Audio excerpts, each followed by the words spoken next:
नमस्कार, मैं हूं आशीष चित्रांशी और आप देख रहे हैं द न्यूज लॉन्चर। बहुत ही शर्मनाक खबर और ऐसी जगह से जिसके मॉडल का झांसा देकर मोदी जी 2014 से देश पर राज कर रहे हैं।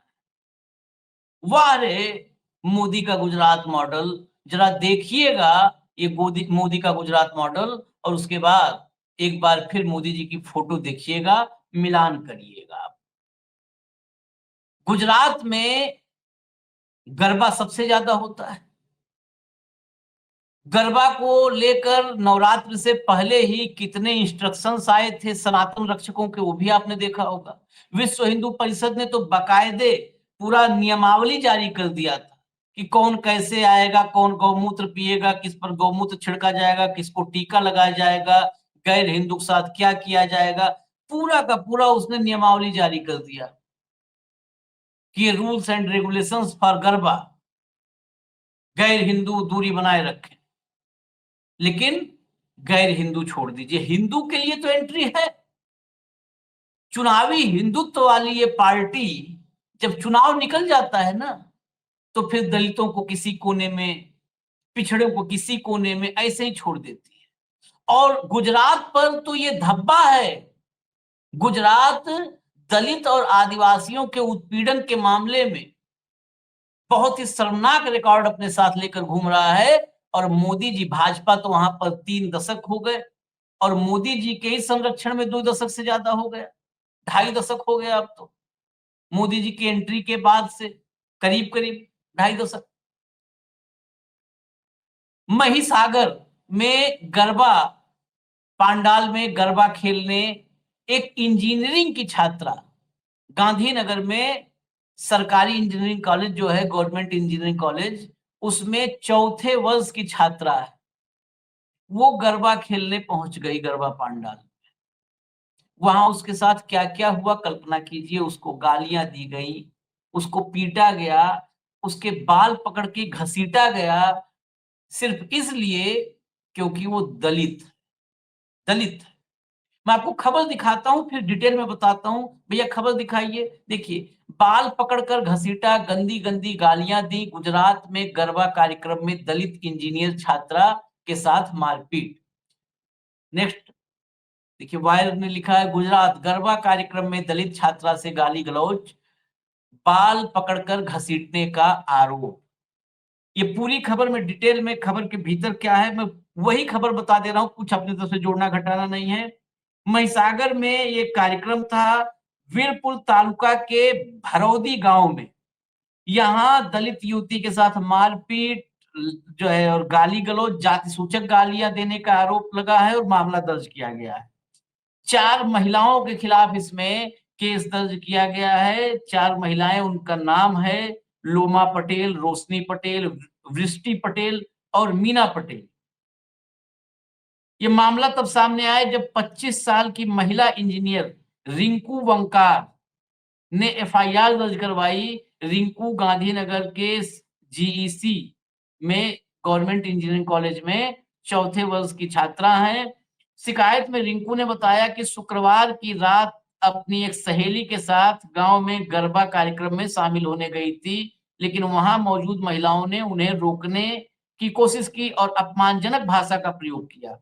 लोमा, रोशनी और वृष्टि पटेल ने सबसे पहले उसे डांटा और फिर जाति सूचक गालियां दी। उसको कहा कि ये नीची जाति की है, ये हमारे साथ गरबा में नहीं शामिल हो सकती, ये लोग हमारे बराबर के नहीं हैं और गरबा में नहीं हिस्सा लेंगे।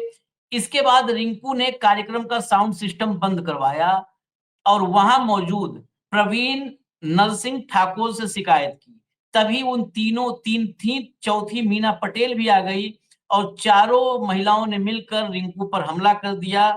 शिकायत में कहा गया है कि आरोपियों ने रिंकू को बाल पकड़कर बाहर घसीटा और जब उन्होंने घटना का वीडियो बनाने की कोशिश की, तो उन्हें रोक दिया गया। इतना ही नहीं, जाति सूचक गालियां देने के साथ-साथ ये धमकी भी दी गई कि अगर वो दोबारा गरबा में लौटी तो गंभीर नतीजे भुगतने पड़ेंगे। पुलिस ने आरोपियों के खिलाफ बीएनएस की धारा 115(2) यानी स्वेच्छा से चोट पहुंचाना, धारा 54 उपस्थित उकसाने वाले की मौजूदगी में अपराध, धारा 351 आपराधिक धमकी, धारा 352 जानबूझकर अपमान करके शांति भंग करना के तहत मामला दर्ज किया गया है। इसके अलावा एससी एसटी एक्ट की धाराएं भी लगाई गई हैं। पुलिस अधिकारी ने कहा है कि इस मामले में बुलाया गया है बयान, जो आरोपी है उनका बयान लेने के लिए। सुप्रीम कोर्ट के एक आदेश के बाद जो आदेश आया था एससी एसटी एक्ट में, जो गिरफ्तारी में एक अवरोध का काम जिसने किया कि 7 वर्ष से अगर कम सजा वाला कोई अपराध है, धाराएं ऐसी हैं जिसमें 7 वर्ष या 7 वर्ष से ज्यादा की सजा का प्रावधान न हो, तो उसमें गिरफ्तारी तत्काल नहीं होगी। उसी वजह से बताया जा रहा है, पुलिस अफसर बता रहे हैं कि इस वजह से हम गिरफ्तारी नहीं कर रहे हैं। देखिए वजहों को बस समझिएगा, गिरफ्तारी नहीं कर रहे हैं और उनसे पूछताछ की जाएगी। इस बिहार में दलित गॉगल लगा ले, चश्मा लगा ले, खबरें आती हैं। अगर दलित घोड़ी पर बैठ जाए दूल्हा बन के तो दिक्कत है।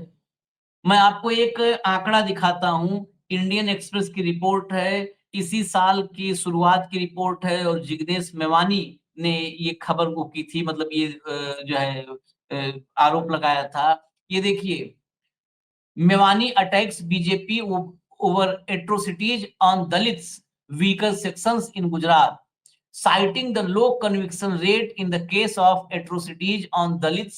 Mewani said at the national level, this figure is 30 to 35%, but in Gujarat, it is only 3 to 5%. इसको रोकिएगा, इसका मतलब समझिए, दलितों पर जो अत्याचार के मामले हैं, दलित और आदिवासी, गुजरात में आदिवासियों की भी अच्छी खासी संख्या और आदिवासियों पर अत्याचार की खबरें भी आती रहती हैं। तो दलित और आदिवासियों के खिलाफ जो एट्रोसिटीज की केसेज हैं, उनमें जो है पूरे देश में ही दलितों पर, तो उत्तर प्रदेश, बिहार कोई राज्य छूता नहीं है जहां पे दलित पे अत्याचार न हो रहा हो। कहीं कम है, कहीं ज्यादा है। लेकिन जो नेशनल लेवल पर इसमें कन्विक्शन रेट है, मतलब जो दोषी, जिनको पुलिस सबूतों के साथ दोषी साबित करवा पाती है, कन्विक्शन रेट नेशनल लेवल पर 30 से 35% है। यानी अगर 100 ऐसे मामले आए, एससी एसटी एक्ट के 100 मामले आए, तो 30-35% में दोषी का इलाज, कानूनी इलाज उसको हम कहेंगे, लीगल जो है इलाज, तो उसका लीगल इलाज हो जाता है। लेकिन गुजरात में एवरेज जो है वो सिर्फ 3 से 5% है। सोचिए, 3 से 5%। अगर गुजरात में 100 मामले एससी एसटी एक्ट के आते हैं, दलितों पर अत्याचार के, आदिवासियों पर अत्याचार के 100 मामले आते हैं, तो सिर्फ 3 से 5%, मतलब 3 से 5 मामले, 3 मामले, 4 मामले या 5 मामले ऐसे हैं जिनमें कन्विक्शन हो पाता है। बाकी में आरोपी, अभियुक्त या अपराधी वो मौज काटते हैं, मतलब वो नहीं, कानून के शिकंजे से वो निकल जाते हैं, वो उनका इलाज नहीं हो पाता है कानूनी। ये है मोदी जी का गुजरात मॉडल।